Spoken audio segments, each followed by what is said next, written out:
नमस्कार दोस्तों, जय हिंद, वंदे मातरम। दोस्तों, मैं आपके साथ जायसवाल सर। सभी प्यारे मित्रों का स्वागत अभिनंदन है भावी अध्यापक अध्यापिकाओं का, जिसका सपना अध्यापक अध्यापिका बनना, पावर्ड बाई शिक्षा ही प्रकाश है। दोस्तों, बात करेंगे पर्यावरण इन्वायरमेंट की, बात करेंगे ईवीएस के प्रैक्टिस सेट की, बात करेंगे आपके सिलेबस के अकॉर्डिंग। दोस्तों, जो आपका हमने बताया था कि जो ये प्रैक्टिस सेट चलेगा, कल हमने 20 क्वेश्चन इससे रिलेटेड दोस्तों हमने आवाज़ से रिलेटेड बात किए, क्वेश्चन डिस्कस किए, और 20 क्वेश्चन आज भी हम डिस्कस करेंगे।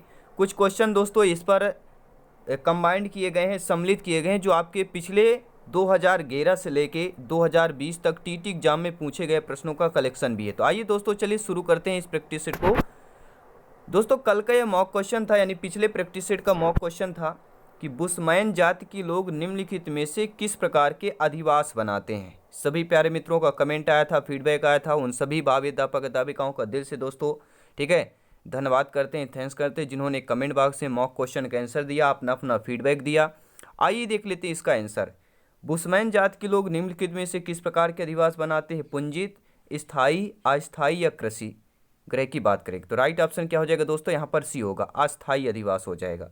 जो बुशमैन जाति के लोग होते हैं किस प्रकार के अधिवास बनाते हैं? तो ये अस्थायी अधिवास बनाते हैं। और आज के सेशन का दोस्तों पहला प्रश्न आपके स्क्रीन पर है। सभी प्यारे मित्र फीडबैक करेंगे, कमेंट करेंगे। एनसीईआरटी बेस्ड आपकी क्लास है, जितने भी प्रैक्टिस सेट हैं आपके सिलेबस के अकॉर्डिंग है। पहला प्रश्न है, निम्नलिखित में से कौन सी जाति स्थायी अधिवासों का निर्माण करती है? ऐसी जाति का नाम बताइए जो दोस्तों स्थायी अधिवासों का निर्माण करती हो। एस्किमो, खिरगीज, अरब के वदू या आपके संथाल। सभी लोग कमेंट करेंगे। एनसीईआरटी की बुक ले लीजिए दोस्तों। जी हाँ, एनसीईआरटी की बुक आप जरूर रीड कीजिए। 3rd क्लास से लेके दोस्तों 10th क्लास तक की अगर आपने एनसीईआरटी बुक, या 8th क्लास तक की भी आपने अगर थी, 3 to 8 क्लास तक की एनसीईआरटी बुक अच्छे तरीके से रीड कर लीजिए। सिलेक्शन दोस्तों सर्वोपरि है, वहीं से सारे प्रश्न कंक्लूजन और कंसेप्ट तैयार किया जाता है। तो स्थायी अधिवासों का जो निर्माण करती है वह जाति दोस्तों संथाल जाति हो जाएगी। डी ऑप्शन सही हो जाएगा। अगला प्रश्न आपकी स्क्रीन पर है कि कृषि गृह यानी फार्म स्टेट सामान्यतः नहीं मिलते हैं। ठीक है, कृषि गृह जो है संयुक्त राज्य अमेरिका में, कनाडा में, भारत में, ऑस्ट्रेलिया में। तो सभी लोग जानते हैं कृषि गृह फार्म स्टेट दोस्तों आपके भारत में नहीं मिलते हैं, बाकी कनाडा, संयुक्त राज्य अमेरिका, ऑस्ट्रेलिया में मिलते हैं। लेकिन कृषि गृह यानी फार्म स्टेट आपके सामान्यतः दो अगर पूछे नॉर्मल तौर पर आपके भारत में नहीं मिलेंगे। अगला प्रश्न आपकी स्क्रीन पर है। हर एक क्वेश्चन इंपॉर्टेंट है दोस्तों, क्योंकि सिलेक्शन दोस्तों सर्वोपरि है। तीसरा प्रश्न आपके स्क्रीन पर है। मेरे सभी प्यारे मित्र कमेंट करेंगे, फीडबैक करेंगे, अपना अपना ओपिनियन दीजिएगा दोस्तों। मानव अधिवास के अनेक रूप हैं, निम्नलिखित में से आप किसे मानव अधिवास नहीं मानते हैं? जी हाँ दोस्तों, मानव अधिवास के अनेक रूप हैं। आप ये बताइए, आप जो है किसे मानव अधिवास नहीं मानते हैं? पुरवा को, फार्म स्टेट को, नगर को या गलियां को? सभी लोग कमेंट करेंगे। मानव अधिवास के अनेक रूप है, सभी लोग जानते हैं, लेकिन कौन सा आप जो है मानव अधिवास का रूप नहीं मानते हैं?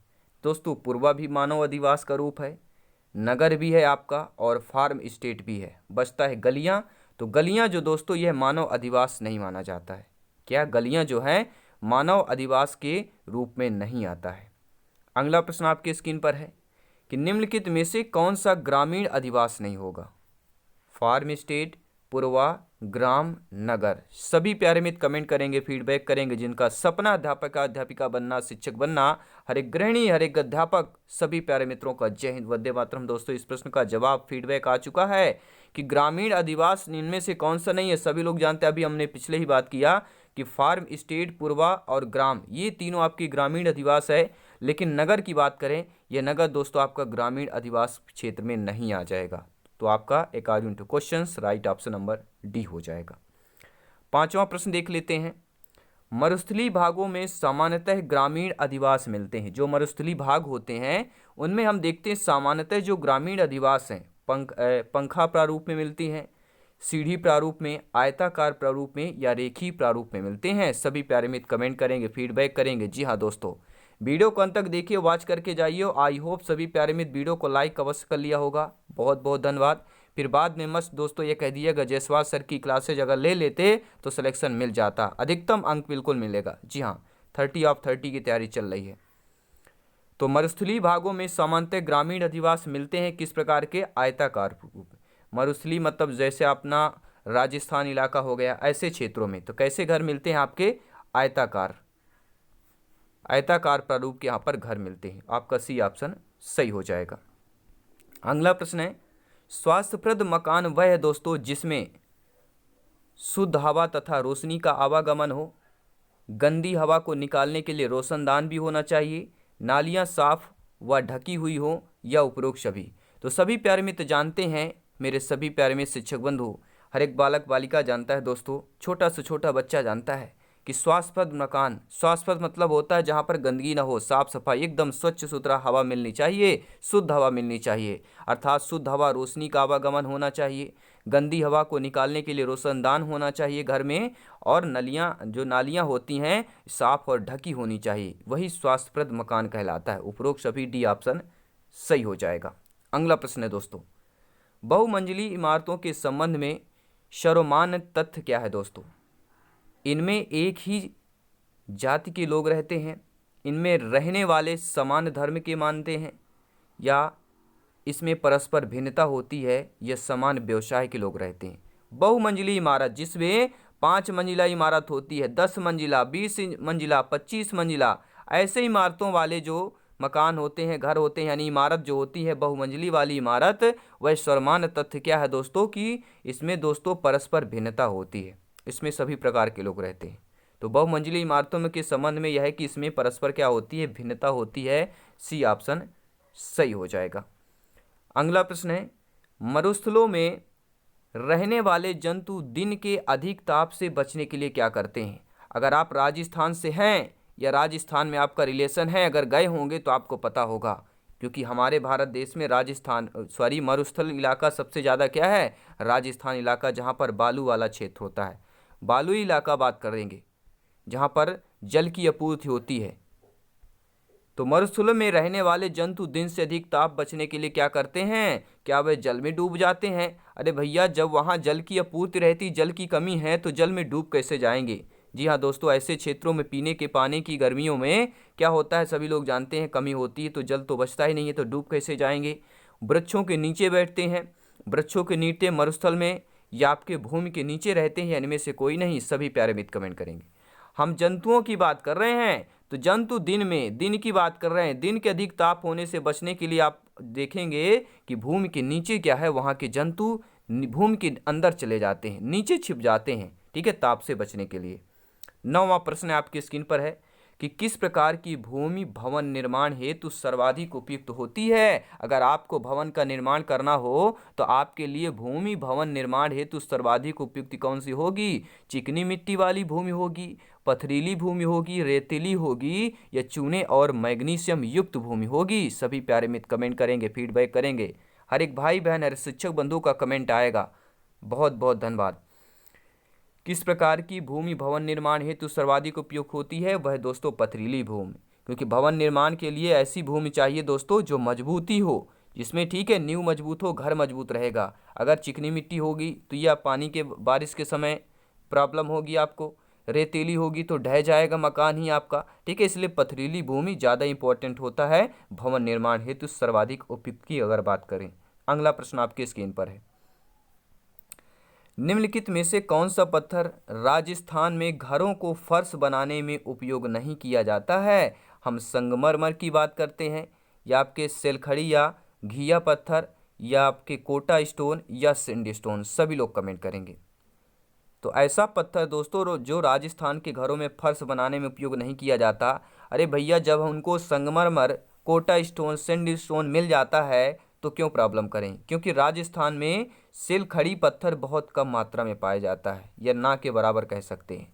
तो जो उनको वहीं मिलता है वही पत्थर का यूज करेंगे। तो संगमर, कोटा स्टोन और सिंड स्टोन का जो है पत्थर, इन तीनों पत्थरों का राजस्थान के घरों में फर्श बनाने का उपयोग किया जाता है, लेकिन आपका सेलखड़ी या घिया पत्थर का प्रयोग नहीं किया जाता है। तो according to question right option number B हो जाएगा। अगला प्रश्न है दोस्तों, निम्न में से भवन निर्माण में प्रयुक्त सामग्री की बात करेंगे। अगर आपका भवन निर्माण हो रहा है, भवन निर्माण करेंगे तो आपके लिए क्या क्या सामग्री लगेगी? ईंट, पत्थर, एस्बेस्टस एस्बेस्टस की चादरें हो गई, सीमेंट, चूना पत्थर या उपयुक्त सभी लोग कमेंट करेंगे। एक ऑप्शन है जिसमें आप थोड़ा बहुत कन्फ्यूज होंगे, उसको हम जरूर क्लियर करेंगे। तो भवन निर्माण में उपयुक्त सामग्री आपकी ईंटा पत्थर भी है, एस्बेस्टस की चादरें भी होती है, सीमेंट, चूना पत्थर, उपयुक्त सभी हो जाएगा, यानी D option according to question सही हो जाएगा। अब बात आती है दोस्तों एस्बेस्टस की जो चादरें होती हैं, आपने टीना नाम सुना होगा, टीन या चद्दर, ठीक है, वो चद्दर, टीन चद्दर आपने सुना होगा। घर के छत में जब छत नहीं पड़ती है तो ईंटा को वहाँ पे चद्दर डाल देते हैं। उसी प्रकार एक आता है दोस्तों, ठीक है, जो एस्बेस्टर की चद्दरें कहलाती है। आप लोग देखें ऊपर छतरी टाइप पड़ी रहती है, जैसे आपकी जो, ठीक है, हाँ, जो टीना चद्दर होता है इसी प्रकार के एक होता है, आपको गत्ते जैसे लगता होगा कि ये कागज़ का बना हुआ है, कागज़ जैसे जो रहता है वह दोस्तों आपका एस्बेस्टर की चादरें ही होती हैं। बी ऑप्शन सही हो जाएगा। अब बात करें कि शिक्षक भर्ती में अभी तक पूछे गए प्रश्नों का कलेक्शन है। आइए दोस्तों अगला प्रश्न देखते हैं। किसी पर्वतीय क्षेत्र में प्रेक्षण करने पर यह पाया गया कि लोगों ने अपने पत्थर, मिट्टी, लकड़ी और चूने से बनाए घर 2 मंजिलें हैं। नीचे की मंजिल पर जानवरों को रखते हैं तथा ज़रूरतमंद का सामान भी इकट्ठा करके रखते हैं और स्वयं पहली मंजिल पर रहते हैं। सभी घरों की छतें समतल तथा उन्हें पेड़ों की मोटे तनों से बनाया जाता है। यह पर्वतीय क्षेत्र के नीचे दी गए किस प्रदेश का भाग होगा? मेघालय होगा, हिमाचल प्रदेश होगा, जम्मू कश्मीर होगा या अरुणाचल प्रदेश। यानी ऊपर अपनों रहते हैं मानव लोग, व्यक्ति लोग, ठीक है, और नीचे क्या पशुओं को रखते हैं और उनकी छतें क्या होती है, बड़े बड़े जो है क्या है, जो आपका सामान इकट्ठा रखते हैं ऊपर ही रखते हैं, ज़रूरतमंद का सामान, और स्वयं पहली मंजिल में रहते हैं, जो सामान है उसको नीचे रख देते हैं और अपना ऊपर रहते हैं। सभी लोग कमेंट करेंगे। तो ये किस क्षेत्र का होगा? या आपके यह पर्वतीय क्षेत्र जो है किस प्रदेश का भाग है? मेघालय, हिमाचल, जम्मू कश्मीर, अरुणाचल प्रदेश की बात करेंगे तो राइट ऑप्शन दोस्तों जम्मू कश्मीर हो जाएगा। जी हाँ, जम्मू कश्मीर के लेह में लोग अपना घर पत्थर, मिट्टी, लकड़ी से बनाते हैं तथा दीवार पर मिट्टी तथा चूने की पुताई की हुई होती है और यह घर 2 मंजिले के होते हैं, जिसमें पहली मंजिल पर परिवार रहते हैं और नीचे की मंजिल पर जानवरों को रखते हैं तथा ज़रूरत का सामान इकट्ठा करके रखते हैं। सर्दी के दिनों में परिवार भी नीचे के मंजिल पर जानवरों के पास ही रहता है और नीचे के मंजिल में कोई खिड़की नहीं होती है, ये भी नोट कर लेंगे। और इन घरों की छतें समतल होती हैं। छत को मजबूत बनाने के लिए पेड़ों की मोटे तने इस्तेमाल किया जाता है। अगला प्रश्न है, निम्नलिखित में से कौन सा पक्षी कैक्टस पौधे के कांटों के बीच अपना घोंसला बनाता है? यह टीटी एग्जाम में दोस्तों पूछा गया प्रश्न है। सभी प्यारे मित्र कमेंट करेंगे। क्या वह फाख्ता है, शकरखोरा है, बया है या कलचिड़ी है? सभी लोग कमेंट करेंगे। हम बात कर रहे हैं कैक्टस। कैक्टस का पेड़ पौधे सभी लोग जानते होंगे, जो आपके, ठीक है, मरुस्थलीय इलाकों में ज़्यादा पाया जाता है। तो कैक्टस पौधे के कांटों के बीच अपना घोंसला बनाते हैं वह दोस्तों और कोई पक्षी नहीं, आपका क्या कहलाएगा? सभी लोग कमेंट करेंगे, फाख्ता पक्षी कहलाएगा। जी हाँ, कैक्टस पौधे के कांटों के बीच अपना घोंसला फाख्ता पक्षी बनाता है। यह सामान्यतः कबूतर के नाम से भी जाना जाता है और यह दोस्तों कोलंबी फार्स गण एवं कोलंबिडी कुल का पक्षी है दोस्तों। अगला प्रश्न आपकी स्क्रीन पर है। निम्नलिखित में से कौन सा कीट मधुमक्खियां की भांति कॉलोनी या बस्ती में एक साथ रहता है? ऐसा कीट का नाम बताइए। जैसे मधुमक्खी एक साथ रहती है ना, आप लोग देखते होंगे, ठीक है, उसी प्रकार ये ऐसा कीट है जो एक साथ रहते हैं बस्ती या कॉलोनी में। ततैया आप या बर्रैया या बर्रा, मकड़ी, चींटी, दीमक। सभी प्यारे मित्र कमेंट करेंगे।